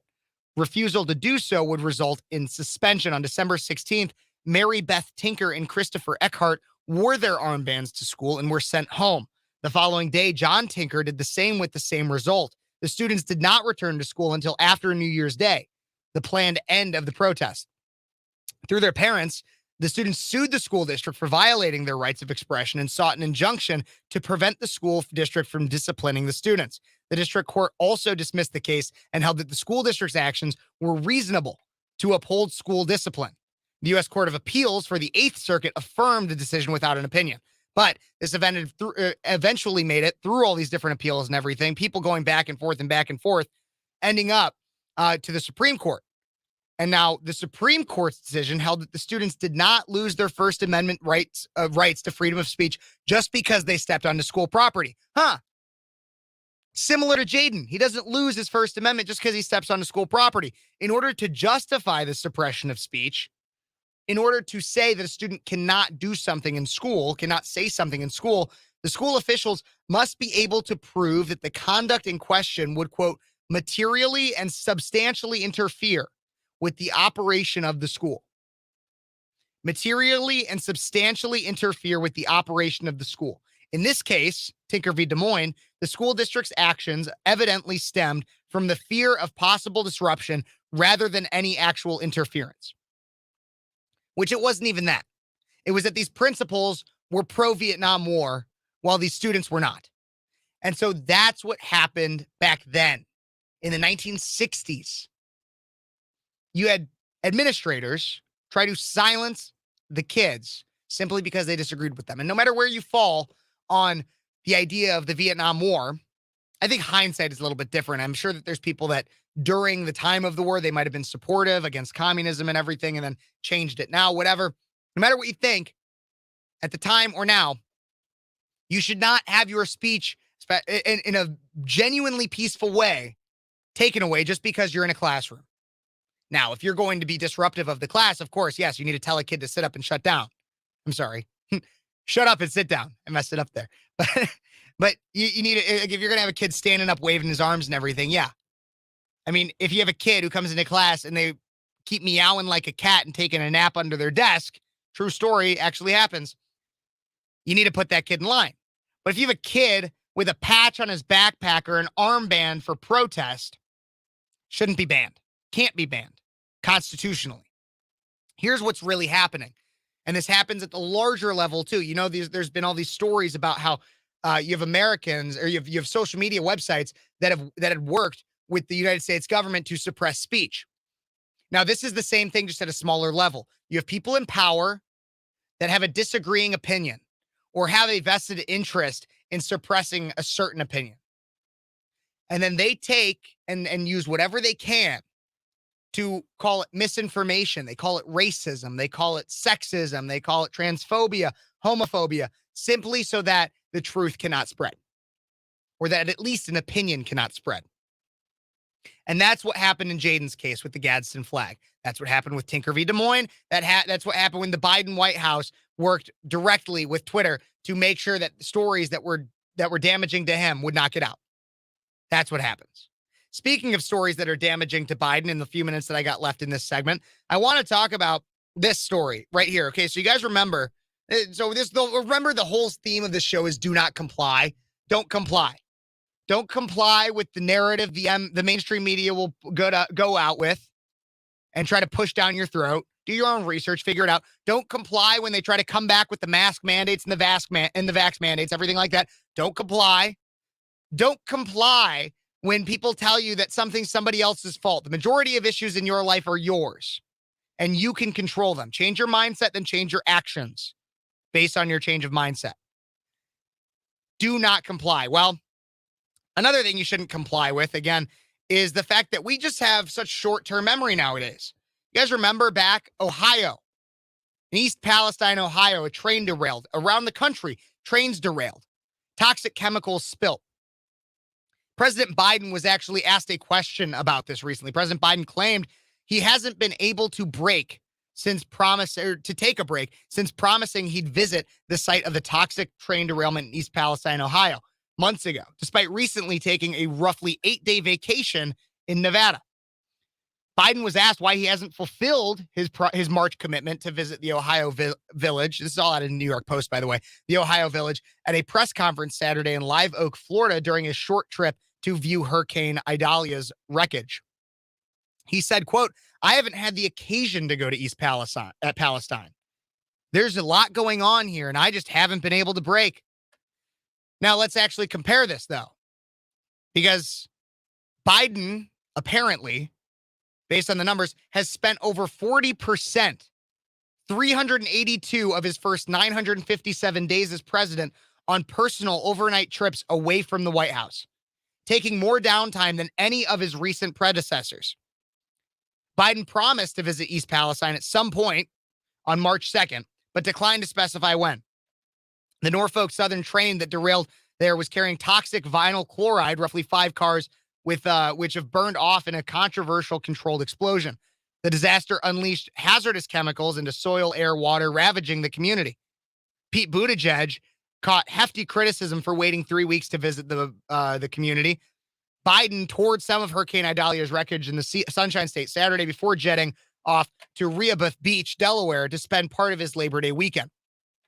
He said, quote, "I was thinking that I would go to East Palestine this week, but I have been reminded I've got to go literally around the world." He said, "I'm going from Washington to India to Vietnam too, so it's going to be a while."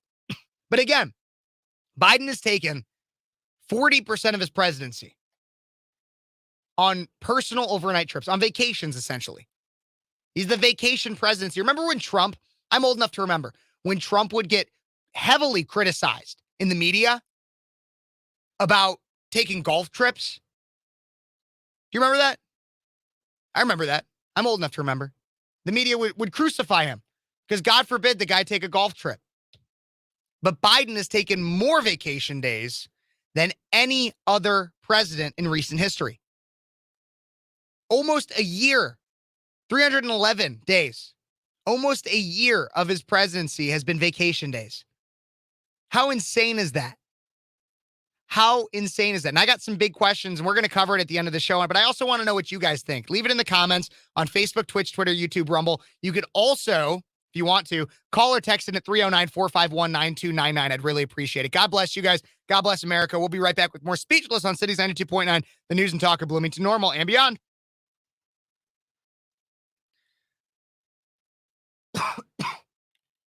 Okay, I need to take off my headphones for a second and take a seat.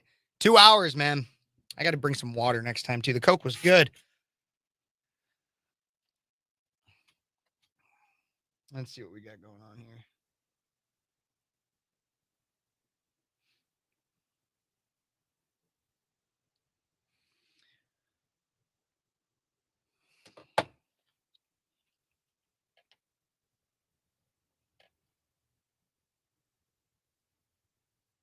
Could be. I think that's what Andrea said a lot on Ty's show yesterday. Or maybe it wasn't her. Sorry. It might have been Becky. I remember Becky calling in yesterday. Becky's crazy. I wonder what Becky's doing today. You guys, anybody got eyes on Becky? Becky ain't even got eyes on Becky. This is absolutely true, Mark. Absolutely.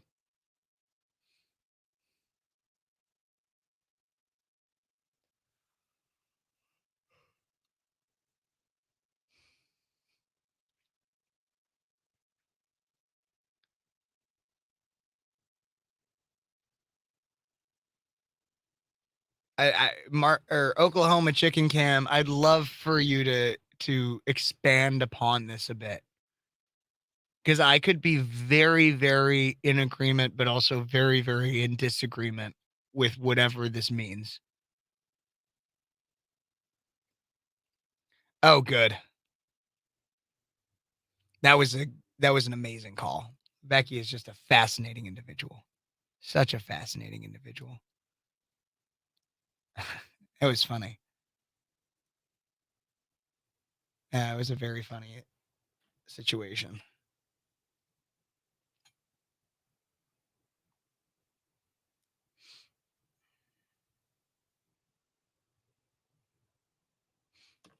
I think I got a comment on Rumble. I'm going to go check that out.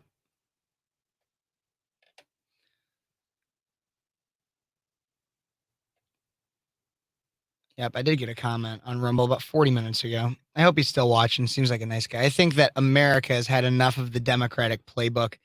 We won't comply. They can shove the masks up their A and their supposed vaccine too. If the playbook tries to use lockdowns to cheat another election, we will just have to see where this takes us. But I think that the majority of America is pretty much done with COVID-19 and all the tactics to control America. By the way, Dr. Fartsy, your relevance has sank below the scale and nobody is listening to you. Nobody is listening to you.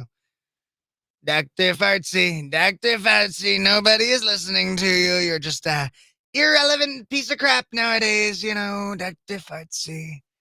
Nobody cares, Dr. Fartsy. Meat and milk regulations. Gotcha. I guess I just don't know enough about that. But I'd love to hear more about it from you.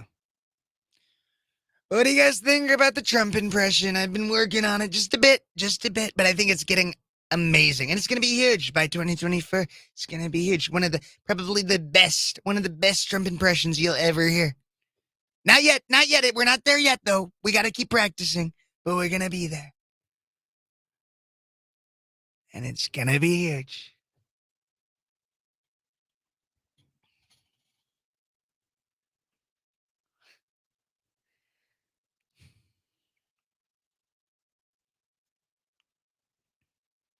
A lot of people say, Jim, just listen to me. Listen, Jim, a lot of people say it's great. It's great, but it's better than great.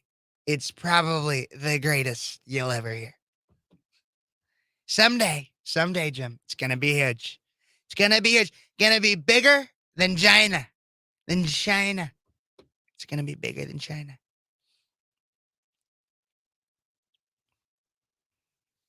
It's huge. It's huge. Huge.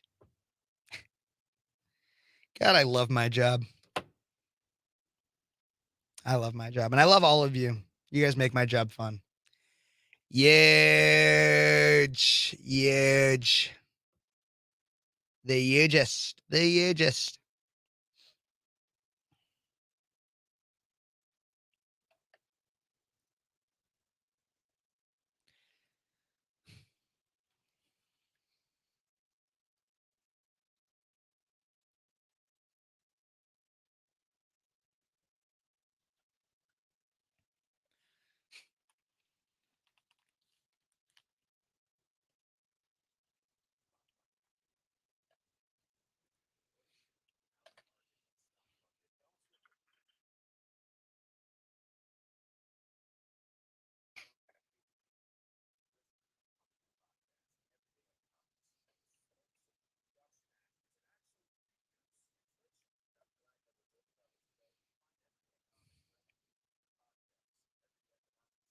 We'll be back soon, everybody.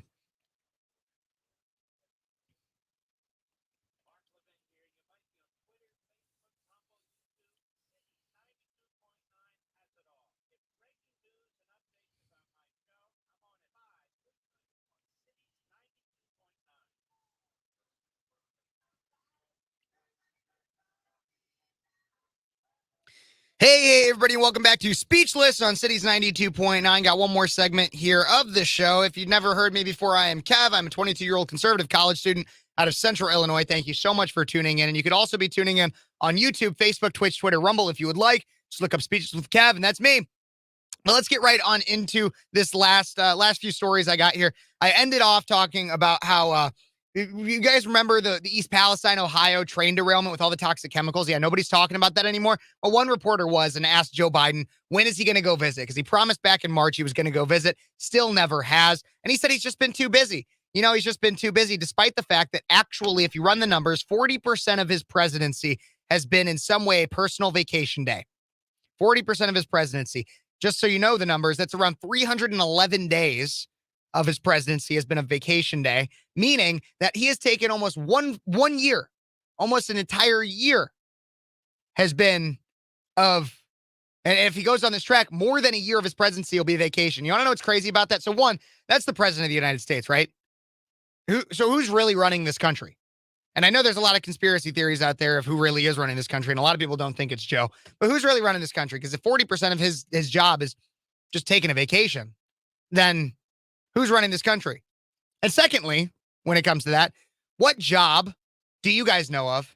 This is what I say, because I always talk about it. I'm like, it's not, the big fight isn't actually Republican and Democrat. It's the establishment versus us, which I mean, it kind of airs a little bit of a communist ideology in terms of that you have an elite and you have a non-elite, and those are really the people that are at odds. And that's the only thing with communism that I'd probably ever agree with, is that we have an elite, we have our establishment, and we have those that are lesser. Except for it's not necessarily much on class; it's more on power.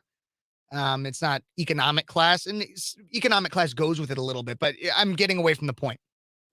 My question for all of you, when it comes to Joe Biden taking all of these vacation days, is what job, because I want to apply for a job like this. What other job can you name that you can take 40% of your time off, 40% of your time that's supposed to be devoted to work, and you take it off, and you can have the company pay for your vacation, your travel, your security, all of it, and you can still keep your job and make minimum $400,000 a year of taxpayer money, along with all the different money that you could also make from having different business dealings in Ukraine and China with Burisma Holdings and all that kind of stuff. And yeah, it might be a little corrupt, but like we can just sweep it up under the rug. Like we'll make it.